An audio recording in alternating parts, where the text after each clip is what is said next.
¿Te imaginas quedar ciego y paralítico a causa de un accidente con tan solo 23 años? Además, que los doctores diagnostiquen tu condición como irreversible, pero unos años después te recuperes con el pequeño detalle de que a partir de ahora puedes vivir sin comer ni beber nada y no lo harás por el resto de tu vida, y que además cada Viernes Santo vas a revivir mental, espiritual y físicamente la pasión de Cristo, sus heridas y todo su calvario hasta la crucifixión y su muerte. Así es la historia de Teresa Neumann, la santa católica estigmatizada. La católica que no come ni bebe nada, el caso de fe, espiritualidad y misterio de los más documentados del siglo XX. Bienvenida, bienvenido, mi nombre es Uriel, estás en el canal de Tarot Búho Cósmico, Escuela de Metafísica, y la clase de hoy es sobre Teresa Neumann, la santa católica. Teresa Neumann vivió en Alemania a principios del siglo XX. Nació en el año de 1898, en el pequeño pueblo de Königsreuth, en Baviera, Alemania.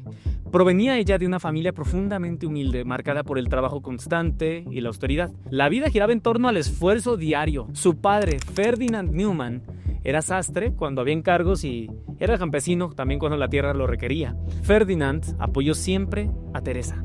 Incluso más adelante, cuando su caso comenzó a ser cuestionado por médicos, autoridades eclesiásticas, científicos, él defendía mucho su dignidad por encima de cualquier presión externa. Y para conocer a Teresa, conozcamos a su madre, la madre de Teresa, Ana. Se ocupaba del campo, de la casa y de la crianza de 11 hijos, de los cuales 10 sobrevivieron. Era una mujer práctica, inteligente y profundamente respetada por toda la familia. Y bien, la familia Neumann vivía en condiciones de pobreza real. Teresa era la mayor de todos los hermanos y como tal, asumió un rol casi maternal desde muy pequeña.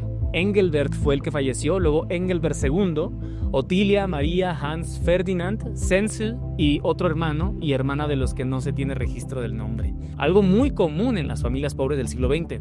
Y bien, Teresa Neumann surge de una familia numerosa, pobre, trabajadora, donde cada día se exigía esfuerzo físico, renuncia y colaboración. Antes de ser un misterio para la fe cristiana, Teresa era una hija, una hermana mayor y un sostén silencioso dentro de un hogar que vivía al límite de sus posibilidades. Por ahora no hay rastro de nada extraordinario ni místico en esta historia hasta ahora. Königsreuth, a principios del siglo XX, contaba con poco más de 1000 habitantes, la mayoría dedicados al campo o a trabajos temporales en fábricas cercanas. La tierra no era generosa y muchas familias apenas lograban subsistir.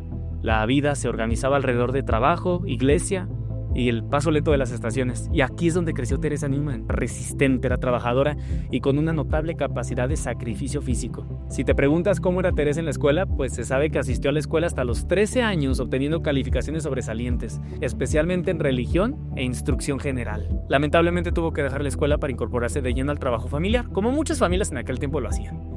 Amaba las flores y los jardines y los pájaros. Ya desde joven cultivaba plantas con cuidado y dedicación. Y más adelante en la historia veremos que vuelve a retomar este amor por las flores. Tenía un deseo de viajar a África cuando era adolescente, convertirse en religiosa misionera, específicamente en enfermera. Y aquí inicia todo. Estalló la Primera Guerra Mundial. No había elección. Su padre tenía que ir a la guerra.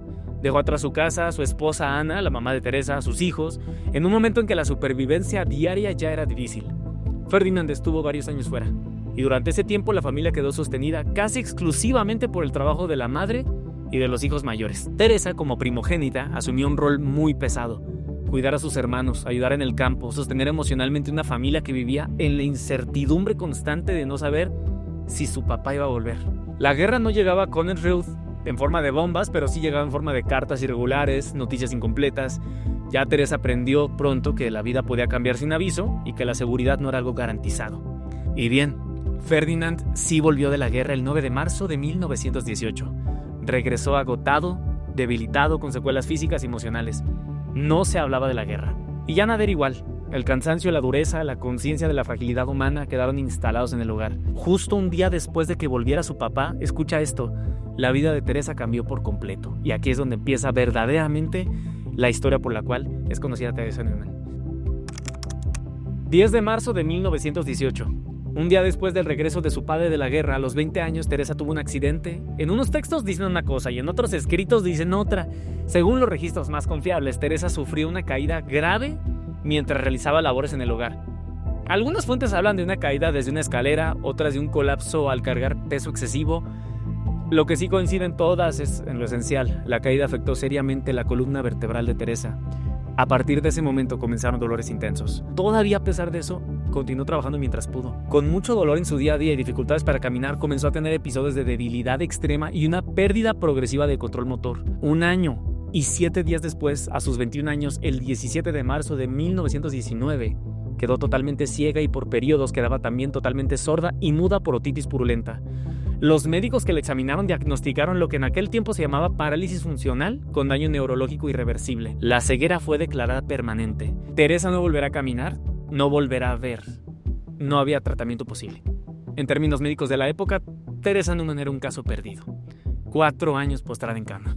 La joven campesina fuerte y activa desapareció y en su lugar, imagínate, quedaba alguien obligado a habitar silencio, dependiendo totalmente de su familia y viviendo en constante dolor, lo que obviamente la llevó en varios episodios de depresión profunda. 4 años donde lo único que podía hacer era orar. Estos fueron los años más largos de su vida, atrapada en un cuerpo que ya no respondía. Cada día era igual al anterior, no había progreso, no había señales de mejora, no había esperanza médica. Su mundo se redujo a 4 paredes. Desde la cama escuchaba los sonidos del hogar, los pasos de sus hermanos, el trabajo del campo, la vida que continuaba sin ella. Imagínate eso, el cuerpo inmóvil, pero la conciencia no tenía ni dónde escapar. Fue en ese espacio de quietud forzada donde la oración dejó de ser costumbre y se volvió necesidad. Poco a poco su oración se fue concentrando en una figura muy específica, Santa Teresita del Niño Jesús, también conocida como Teresa de Lisieux. ¿Por qué precisamente esta santa y no alguien más?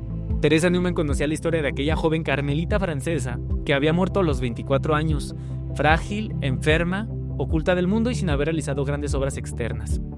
En Santa Teresita encontró un espejo y fue a ella a quien comenzó a dirigirse con insistencia día tras día, con una oración cada vez más simple y más profunda. Su rostro se volvió más sereno, parece que la oración le hacía aceptar su destino. Y entonces llegó el evento que cambiaría el rumbo de Teresa e incluso de la fe y las creencias de cientos de miles, si no es que millones de personas que han llegado a escuchar, presenciar o saber algo de esta santa. Justo el día de la beatificación de Santa Teresita de Lisieux, el 29 de abril de 1923, sin que ella se diera cuenta de la coincidencia, le pareció ver en sueños que alguien le tocaba su almohada. Se despertó y Teresa podía ver. A sus 25 años, Teresa, contra todo pronóstico y gracias a una profunda experiencia espiritual, recuperó la vista y comenzó a recuperar la movilidad y a abandonar aparentemente su lecho de muerte para volver a caminar. ¿Pero cómo pasó esto? Se cuenta que Teresa llamó con su bastón, con unos golpes desde el segundo piso donde estaba. Al llegar, su madre, que la escuchó, le dio la gran noticia. Su madre, que no le creía, le hizo describir: a ver, muéstrame unas flores que están en esta habitación. La convenció, toda la familia se sintió feliz. Teresa recuperó milagrosamente la vista y gradualmente su movilidad, aunque con algunos calambres y secuelas, ya que Teresa solo podía estar acostada de espaldas, lo que le ocasionó úlceras en la espalda y en las piernas. Un dato curioso y milagroso que quiero compartirte. Esto es un milagro.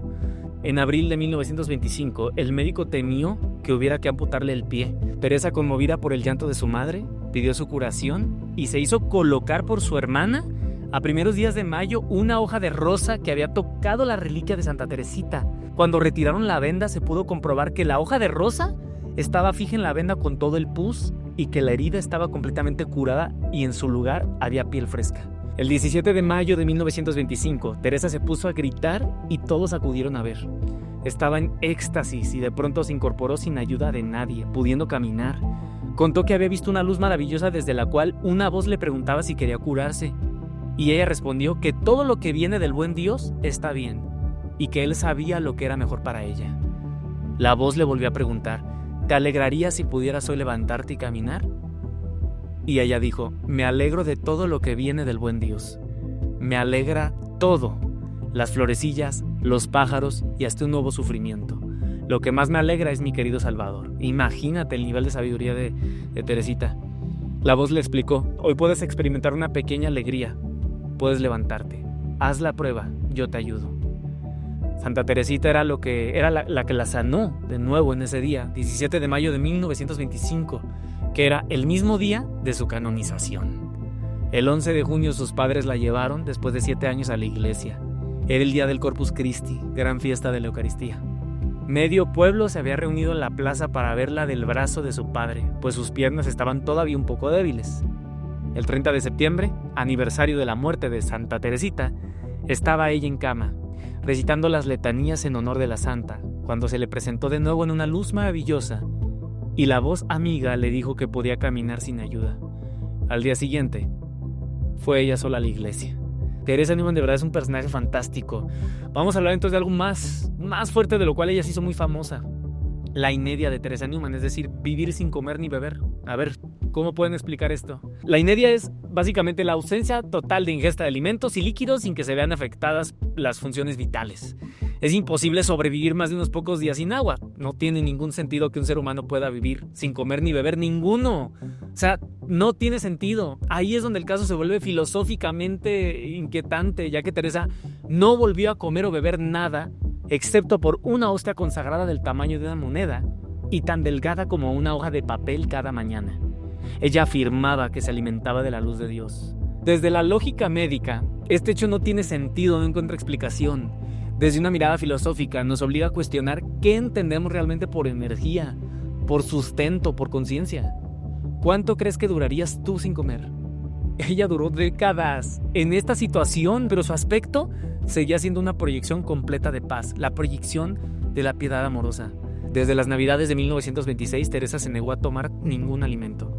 Solo le daban algunas gotas de agua para recibir cada día la comunión. Desde septiembre de 1927, ni siquiera tomó esas gotas de agua, y hasta el final de su vida, durante 35 años, se mantuvo con la sola alimentación de la comunión diaria, confirmándose así la palabra de Jesucristo. Mi carne es verdadera comida y mi sangre es verdadera bebida. Juan 6:55. La presencia viva y real de Jesús en la Eucaristía es la fuerza que alimenta el cuerpo y el alma. Así era como lo experimentaba Teresa Neumann.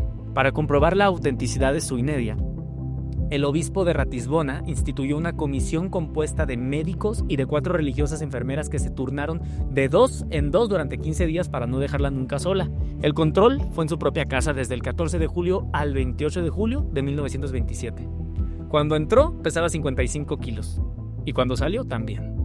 Y vamos a hacer una pausa a la vida de Teresa Neumann para contarte algo que se me hace fascinante: la interacción de Teresa con un maestro iluminado. Esto es algo que te aseguro que no lo encuentras en otro video. Paramahansa Yogananda, maestro iluminado, guruji de la India y autor de Autobiografía de un Yogi, La búsqueda eterna, afirmaciones científicas para la curación y demás obras maestras que, a propósito, puedes encontrar aquí en este canal de Tarot Búho Cósmico, donde yo leo estos libros en voz alta para ti con muchísimo gusto y me dedico a compartir el conocimiento de la religión, la espiritualidad, la metafísica, únicamente con el mero deseo de vivir más felices y conocer al Dios que habita dentro de nosotros. Y bueno, Paramahansa Yogananda mencionó el caso de Teresa Neumann no como una curiosidad religiosa, porque no se seguía una religión, sino como un ejemplo de las posibilidades latentes del ser humano cuando la conciencia trasciende los límites ordinarios de la materia humana. Date cuenta, un maestro iluminado hindú reconociendo un milagro católico. ¿Qué mayor ejemplo de que Dios no se trata de dogmas o posturas, sino de energía y sobre todo la capacidad del ser humano de trascender leyes físicas? Dándonos a entender que la espiritualidad y la bienaventuranza del Eterno no pertenecen solamente a una religión. Te voy a platicar cómo fue el maestro iluminado Yogananda, quien trajo el yoga a Occidente, relata cómo fue conocer a esta santa que no come. Está escrito en el capítulo 39 de su autobiografía y dice así: aun cuando el obispo le pidió a Teresa Neumann que no fuera a ver a nadie sin su consentimiento, le contaron a Teresa que estaba este hombre y Teresa decidió recibir, como dice, al hombre de Dios proveniente de la India. Cuenta el gurú que ella entró inmediatamente, estaba muy emocionado de conocerla, irradiando una aura de paz y ventura. Llevaba un largo vestido negro y un tocado inmaculadamente blanco sobre la cabeza. Aun cuando su edad era de 37 años, parecía mucho más joven y poseía el encanto de una niña. Cuenta Yogananda que estaba llena de salud, bien formada, mejillas sonrosadas y siempre alegre. Así es esta santa que no come, escribe Yogananda. Teresa me saludó amablemente con un gentil apretón de manos. Ambos entramos en silenciosa comunión, reconociéndonos como hijos de Dios. Cuando nos sentamos, noté que Teresa me miraba con ingenua curiosidad. Evidentemente la presencia de hindúes era rara en Baviera. ¿No come usted nada? Yo deseaba oír la respuesta de sus propios labios. No, excepto una hostia consagrada que tomo diariamente a las 6 de la mañana. ¿Y de qué tamaño es la hostia?, pregunta Yogananda. Tan delgada como un papel y del tamaño de una moneda pequeña. La tomo por razones sacramentales. Si no está consagrada, soy incapaz de tragarla. Yogananda le responde: pero seguramente usted no ha vivido de ese único alimento durante los últimos 12 años. Vivo de la luz de Dios, le respondió la santa. Qué sencilla su respuesta, qué einsteiniana, dijo Yogananda.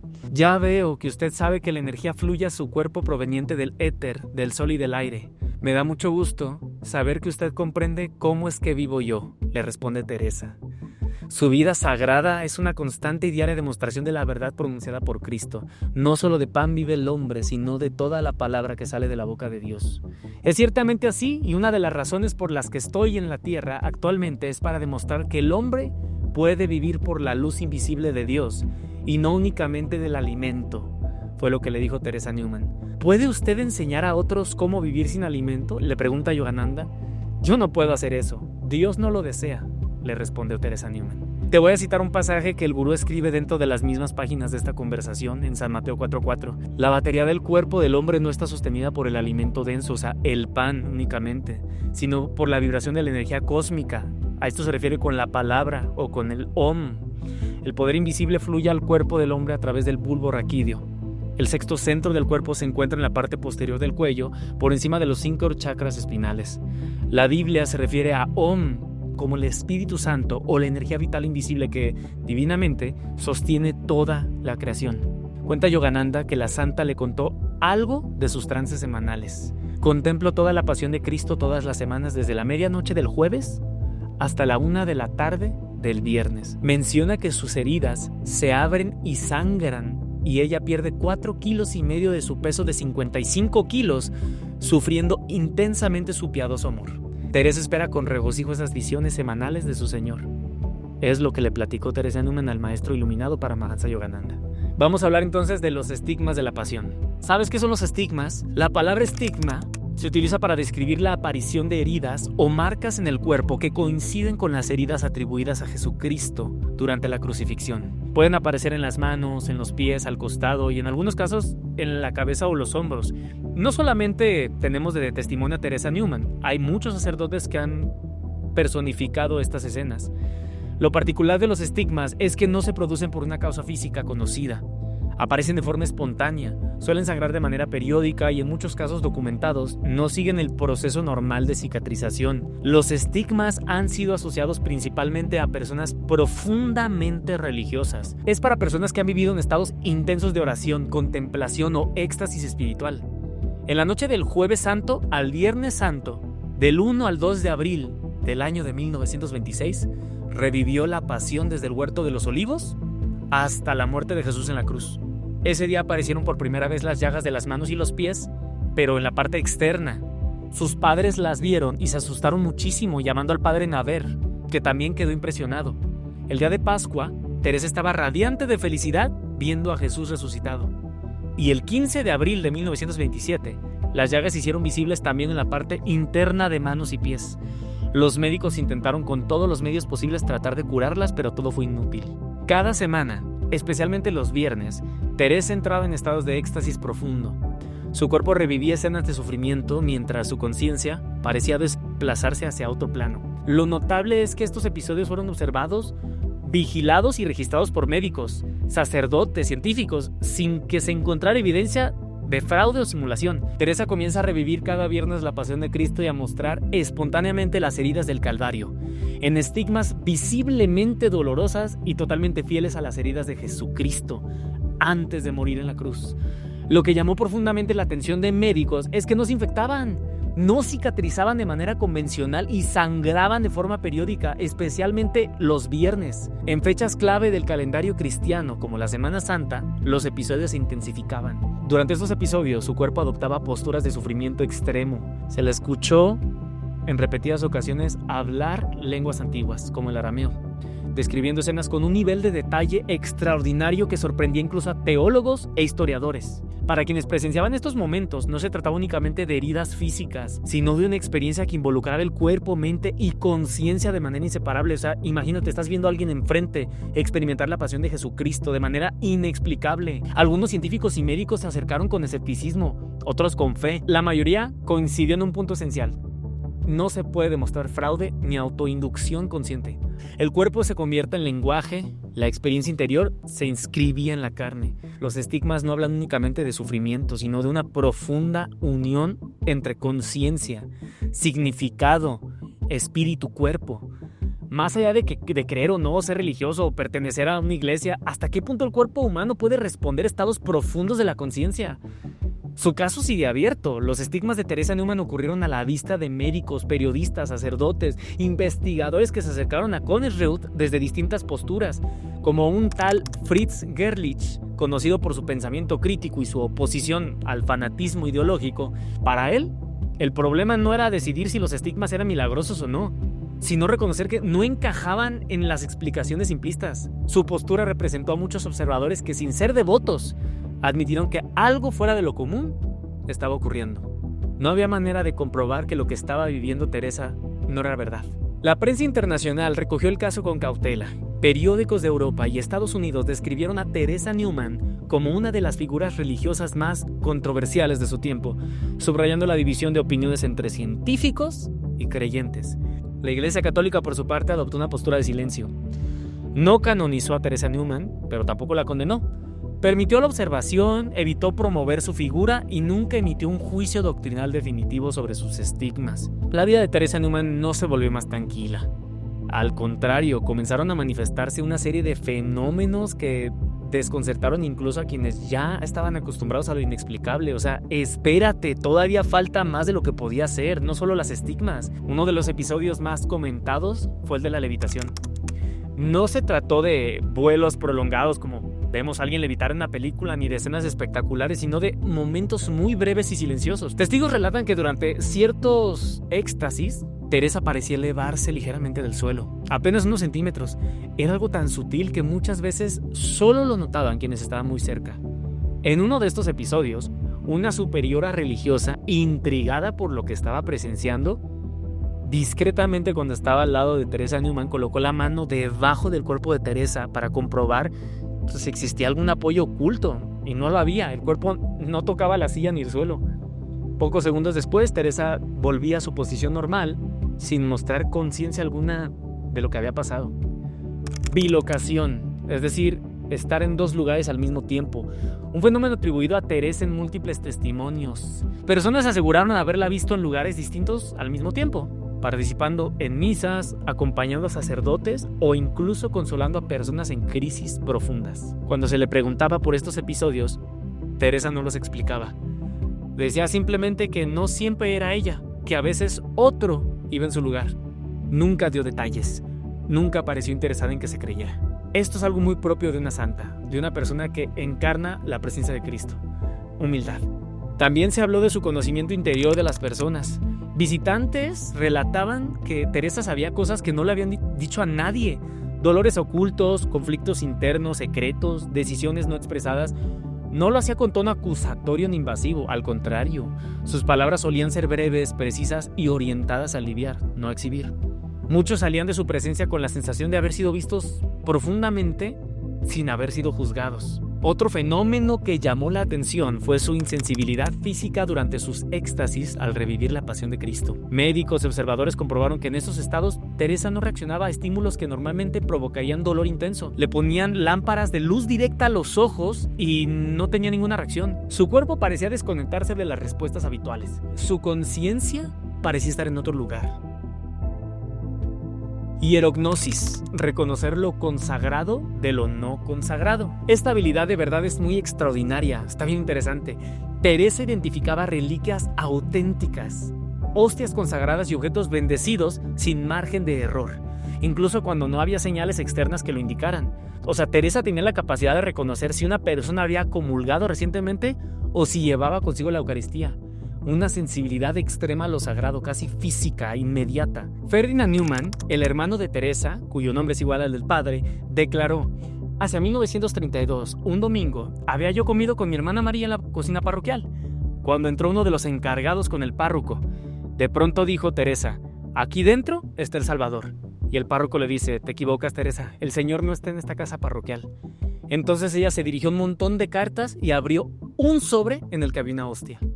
A los pocos días se esclareció el asunto.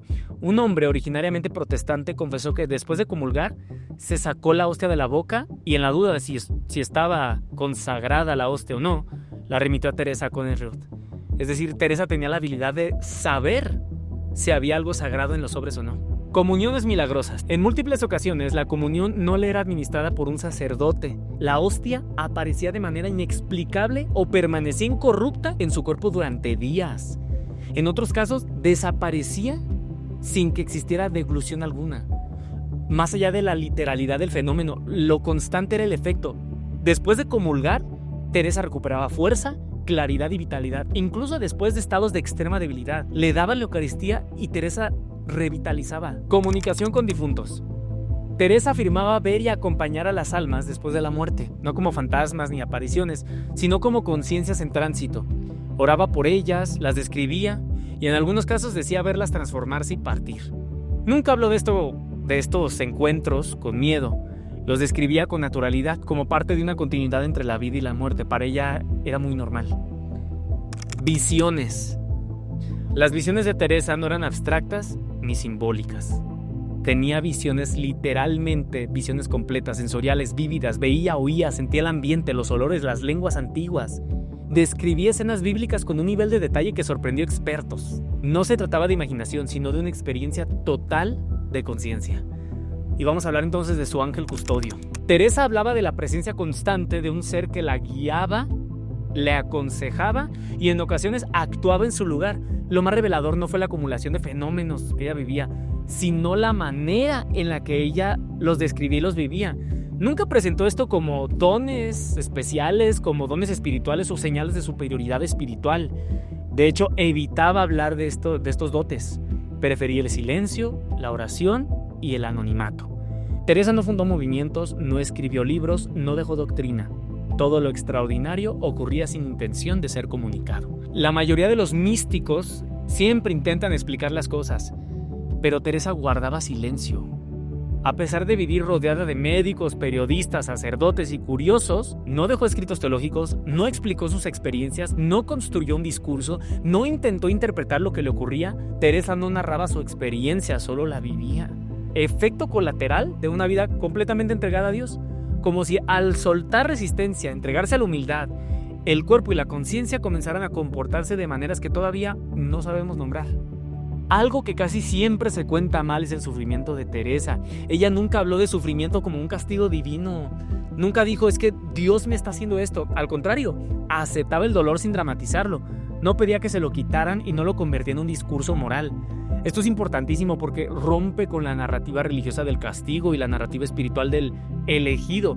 O sea, Teresa Neumann no representa únicamente una mística católica, sino un arquetipo humano universal. No se quejaba. Lo recibía la voluntad de Dios. Teresa encarna el momento en el que el ser humano deja de buscar control y entra en un estado de entrega absoluta, se entregaba a la pasión. Teresa no busca los fenómenos aparecen cuando ella deja de resistirse a la experiencia. Y bueno, sus dones sobrenaturales y difíciles de explicar son extraordinarios, pero también tenemos que hablar de sus virtudes humanas, ya que Teresa, además de todo, siempre fue una buena persona. Después de hablar de dones inexplicables, de fenómenos que desafían la razón y de experiencias que rozan el misterio, que es lo que le llama la atención a la gente, pues hay algo que no podemos pasar por alto, que es lo verdaderamente importante, algo mucho más silencioso pero quizá más revelador: la calidad de ser humano que era Teresa Neumann. Porque los dones pueden asombrar a cualquiera, pero son las virtudes, los valores, la educación, lo que revela quién es una persona cuando nadie está mirando. Quienes la trataron de cerca coinciden en que su manera de estar era directa, sin máscaras, sin estrategias, simplemente era ella. Esta pureza no implicaba ingenuidad. Teresa comprendía el dolor humano, la duda. Ella sentía miedo, la contradicción, pero no se dejaba arrastrar por ellos. Su mirada no juzgaba ni clasificaba a la gente, aceptaba a las personas tal como llegaban sin exigirles nada a cambio. En un mundo acostumbrado a exigir, esa forma de pureza, pues era algo único. El efecto de Teresa Neumann en los demás. Algo que rara vez se menciona cuando se habla de Teresa Neumann no tiene que ver pues con los estigmas, los ayunos o levitaciones. Tiene que ver también con las personas que la visitaban y con cómo se iban después.